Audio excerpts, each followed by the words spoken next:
నమస్తే అండి, welcome to our channel. ఇప్పుడు మనం చూస్తున్నది 1000 స్తంభాల గుడి. ఈ గుడి వరంగల్ జిల్లా హన్మకొండలో ఉంటుందండి.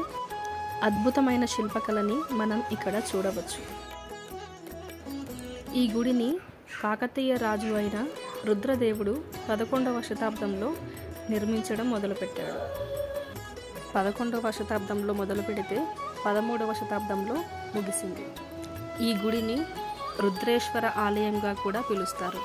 ఇక్కడ శివుడితో పాటు విష్ణుమూర్తి, సూర్యభగవానుడు దర్శనమిస్తారు.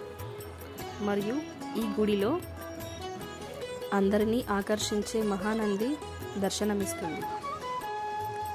ఈ స్వామికి చేసే అభిషేకం చూడాలంటే ఎంతో అదృష్టం ఉండాలి. వరంగల్ జిల్లాలో చూడవలసిన పర్యాటక ప్రదేశాలు చాలా ఉంటాయండి. అందులో భాగంగా భద్రకాళి టెంపుల్, ఐనవోలు మల్లన్న స్వామి టెంపుల్, భోగాత జలపాతాలు, రామప్పాలయం, ఇలా చెప్పుకుంటూ పోతే చాలా ఉన్నాయి. 1000 స్తంభాల గుడి నుంచి భద్రకాళి అమ్మవారి టెంపుల్ 2.5 కిలోమీటర్ల దూరం మాత్రమే ఉంటుంది. మరియు రామప్పాలయం 63 కిలోమీటర్లు ఉంటుందండి. ఐనవోలు మల్లన్న స్వామి టెంపుల్ అయితే 23 కిలోమీటర్లే ఉంటుంది. మరియు భోగాత జలపాతాలు ఎవరైనా చూడాలనుకుంటే 130 కిలోమీటర్లు ఉంటుందండి.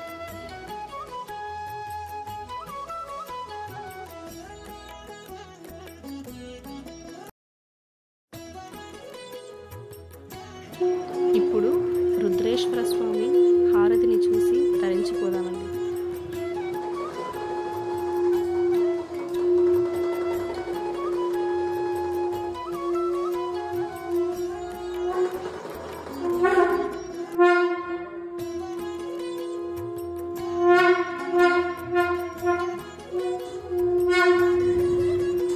ఎన్ని బాధలు, ఇబ్బందులు ఉన్నా శివాలయానికి వెళ్ళి అక్కడ శివుడి ముందే వీలైతే కూర్చొని శివనామాన్ని జపిస్తూ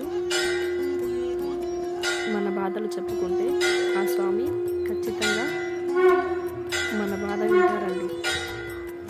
ఇది మీరందరూ నమ్ముతారని ఆ మహాశివుని దర్శనం చేసుకున్న వారందరికీ సుఖ సంతోషాలు, ఆయురారోగ్యాలు, భోగభాగ్యాలు లభించాలని కోరుకుంటున్నాను.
Shambho Shankara, Hara Hara Mahadeva. Thanks for watching our video.